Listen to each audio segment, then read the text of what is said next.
வணக்கம். தொடர்ந்து சிறுகதைகளை பார்த்து வருகிறோம். இன்று நாம் பார்க்கவிருக்கின்ற சிறுகதை சாமியாரும் மாமியாரும். இந்த சேனலை இதுவரை சப்ஸ்கிரைப் பண்ணாதவங்க மட்டும் செய்து சப்ஸ்கிரைப் பண்ணுங்க.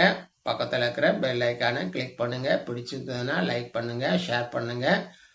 ஆளுங்கிற பட்டனை கிளிக் பண்ணீங்கன்னா உங்களுக்கு கொடுத்த எல்லா சிறுகதைகளையும் பார்க்க முடியும்.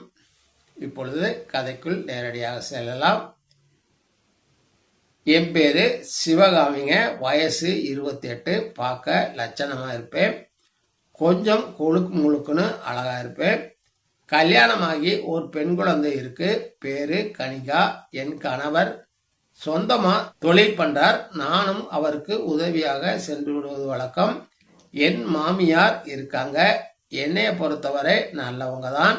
என்ன ஆன்மீகம் பக்திமயம்னு எங்கே கோயில் விசேஷம்னாலும் ஓடி போயிடுவாங்க. அவங்க கணவர் இறந்த பிறகு கை நிறைய ஃபேமிலி பென்ஷன் வாங்குறாங்க. அலுவலகத்தில் இருந்த என்னையும் அவரையும் ஒரு 11 மணிக்கு ஃபோன் பண்ணி மத்தியானம் 3 மணிக்கு வந்துருங்க, அபிஷேக் சாமியார் நம்ம வீட்டுக்கு வர்றதா சொல்லியிருக்காங்க.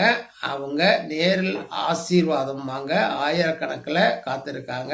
ஆனால் நான் அவரோடு சிஷியங்கிறதுனால வீட்டுக்கு வர சம்மதிச்சாங்க. நம்ம வீட்டில் அவங்க அடிபட்டா போதும், நாம் எங்கேயோ போக போகிறோம். அவர் வர்றதுனதும் எனக்கு கையும் ஓடலை காலும் ஓடலை. அக்கம் பக்கத்தில் எல்லாரும் ஆசீர்வாதம் வாங்க வருவாங்க, நீங்களும் உடனே வாங்க, ஏற்பாடுகள் செய்யணும் என்றார் படபடவென்று. கணவர் எனக்கு வேலை இருக்கு, நான் 3 மணிக்கு வர்றேன், நீ கிளம்பி போய் அம்மாவுக்கு உதவி பண்ணுனாரு.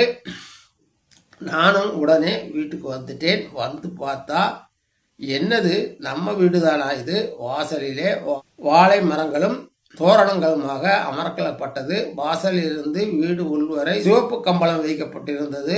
உதிரி பூக்கள் கூடை கூடையாக புல்வெளியில் வைத்திருந்தார்கள். சாமியார் நடந்து போகும்போது அவர் கால்களை தூவுவதற்காக இருக்கலாம்.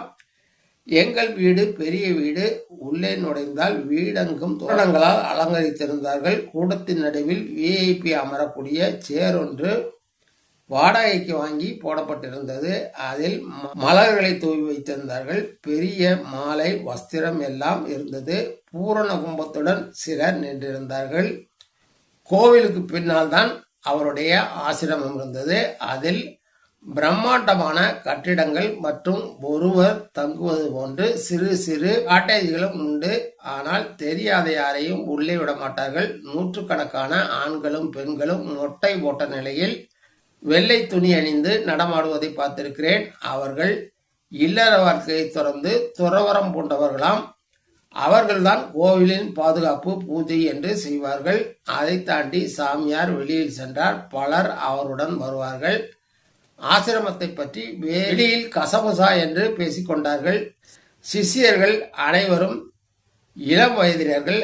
அங்கே ஏதோ போதைப் பொருள் வழங்கப்படுவதாகவும் அதற்கு அடிமையாகி சிஷ்யர்கள் அங்கேயே இருப்பதாகவும் இரவு பூஜை முடிந்தவுடன் தாங்கள் விரும்பியவர்களுடன் படுக்க சென்று விடுவார்கள் என்றும் பேச்சு அடிபடுகிறது. இது மீடியாக்களிலும் வந்திருக்கிறது. ஆனால் இது தவறு என்று ஆசிரமத்திலிருந்து ஒரு எதிர்ப்பு கூட வந்ததில்லை. பணம் படைத்தவர்கள் காணிக்கையாக செலுத்தும் கோடி கோடியான பணம் அங்கு சாமியார் தரிசனத்துக்கு வரும் பெரிய பெரிய அரசியல் தலைவர்கள், அதிகாரிகள், நடிகைகள் போன்றவர்கள் ஆசிரமத்தை பற்றி அதற்கு மேல் ஆராய்ச்சி செய்ய மற்றவர்களுக்கு பயம்.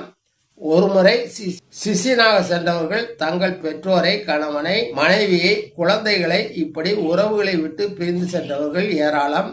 எதிர்ப்புகள் நிறைய இருந்தாலும் சாமியாரையோ ஆசிரமத்தையோ ஒன்றும் செய்ய முடியவில்லை. சாமியார் அடிக்கடி சிஷியர்களுடன் சேர்ந்து வெளிநாடுகளுக்கும் சென்று வருவார். அங்கெல்லாம் ஆசிரமங்கள் துவக்கப்பட்டுள்ளது என்பார்கள். அப்படிப்பட்ட பெரிய சாமியார் நம் வீட்டுக்கு வருகிறார் என்பது எனக்கு ஆச்சரியமாக இருந்தது.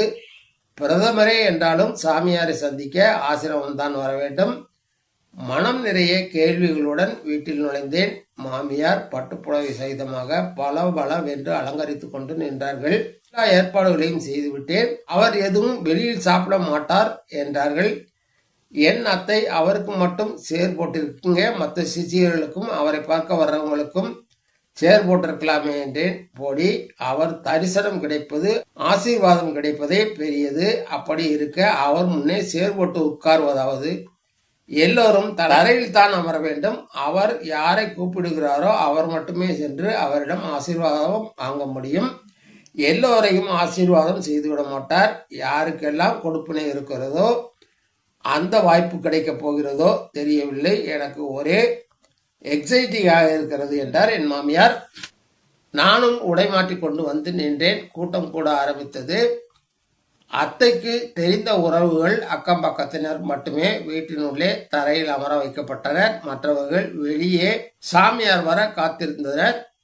சொன்னது போல் சரியாக 3 மணிக்கு சாமியாரின் கார் வந்து நின்றது. அதைத் தொடர்ந்து இன்னும் சில கார்களும் அதில் சிஷியர்களும் வந்தார்கள். எல்லோரும் வெண்மையான உடை அணிந்து மொட்டை போட்டிருந்தனர். சாமியாரும் வெள்ளை உடைதான், ஆனால் மொட்டை போடவில்லை. முடி வளர்ந்து பின்புறம் வரை தொங்கியது. தாடி சிறிதாக வளர்த்திருந்தார். வயது 30க்குள் இருக்கும் என்று தோன்றியது.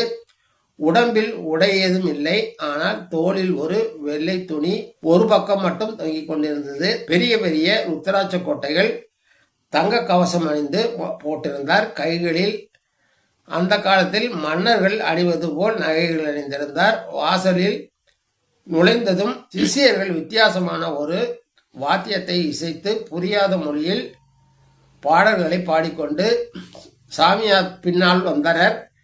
சாமியாரை நானும் மாமியாரும் வரவேற்றோம். சிலர் பூக்கொடைகளை எடுத்து சாமியார் பாதம் படும் இடங்களில் பூக்களை தூவினார்கள்.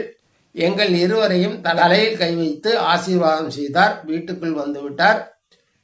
வெளியே போலீஸ் கூட்டத்தை கட்டுப்படுத்த முடியாமல் திணறினர். அவ்வளவு கூட்டம். போக்குவரத்து மாற்றம் செய்யப்பட்டது. ஒருபுறம் எனக்கு பெருமையாக இருந்தது, ஆனாலும் பயமாகவும் இருந்தது. சாமியார் சென்று அமர்ந்ததும் எல்லோரையும் கையெட்டி ஆசீர்வாதம் செய்தார். எல்லோரும் விழுந்து வணங்கினர். ஆனால் அவர் ஒரு வார்த்தை கூட பேசவில்லை. முதலில் என்னை கை காட்டி அழைத்தார். மாமியார் போ, ஆசீர்வாதம் செய்ய அழைக்கிறார் என்றார். தயங்கியபடியே மாமியார் சொன்னபடியே அவர் முன்னே மண்டியிட்டு அவர் கால் அருகே தரையில் பட வணங்கினேன். ஒரு பூக்குடையிலிருந்து பூவை எடுத்து என் தலையில் தூவினார். நான் தலை நிமிர்ந்த போது சாமியார் எழுந்து இரு கைகளையும் பிடித்து தூக்கிவிட்டார். அப்பொழுது அவருடைய பெருவிரல்கள் என் 2 பக்க மார்பகங்களையும் சீண்டுவதை உணர்ந்தேன். சட்டென்று விலக நினைத்தேன். அதற்குள் சிஷ்யன் சந்தனத்தை கொடுக்க என் நெற்றி, முகம், கழுத்து என்று தடவ ஆரம்பித்தார். எனக்கு ஏதோ புழு ஊறுவது போல் தோன்றியது. கைகளை தட்டிவிட நினைத்தேன், முடியவில்லை. அதற்குள் ஒரு சிறிய கிண்ணத்தில் பால் போன்ற இருந்தது. அதை குடிக்க கொடுத்தார்கள். மாமியாரும் பிரசாதம் குடி என்றார். மாமியாருக்கு பயந்து குடித்தேன். அடுத்து என்ன நடந்தது என்று தெரியவில்லை. என் மாமியார் ஓடி வந்து என்னை பிடித்து அமர வைத்தார்கள். அதன் பிறகு மாமியாருக்கும் அதே போன்ற ஆசீர்வாதம். அவர் அப்படியே புலகாங்கிதம் அடைந்து போனார். சாமியார் அவர் உடம்பில் தொட்ட இடங்கள் எல்லாம் ரசித்து சிரித்து மகிழ்ந்தார். அழகான பெண்களை மட்டுமே அழைத்து இந்த விதமான ஆசீர்வாதங்களை வழங்கினார். ஒரு சில ஆண்களுக்கும் அந்த அதிர்ஷ்டம் கிடைத்தது. ஆசீர்வாதம் செய்த அனைவருக்கும் ஆசிரமத்திற்கு வர அனுமதி உண்டு என்று ஒரு கார்டு ஒன்றை வழங்கிவிட்டு சென்றார்கள். கூட்டம் கலைந்தது. சாமியாரின் சில்மிசம் எனக்கு கோபத்தை ஏற்படுத்தியது. மாமியார் அதையெல்லாம் ஆன்மீகம் என்ற பெயரில் அகமகிழ்ந்து போனார். கணவர் வந்தவுடன் அவரிடம் விவரம் கூறினேன். அந்த ஆளு ஒரு பொம்பளை பொறுக்கின்னு கேள்விப்பட்டிருக்கேன், அதான் நான் வரலே. இனிமே அந்த ஆசிரம பக்கம் போக வேண்டாம் என்றார். ஆனால் என் மாமியார் தினமும் கோவிலுக்கு போகிறேன் என்று கிளம்பி போய் மாலையில் மிகவும் சோர்வாக வீடு வந்து சேர்வார். கேட்டார், அந்த கோயில் இந்த கோயில் என்று பொய் சொல்ல ஆரம்பித்தார். ஒரு நாள் அவரை பின்தொடர்ந்தேன். அவர் நேராக பஸ் பிடித்து ஆசிரமம் போனார். நானும் அவருக்கு தெரியாமல் பின்தொடர்ந்தேன்.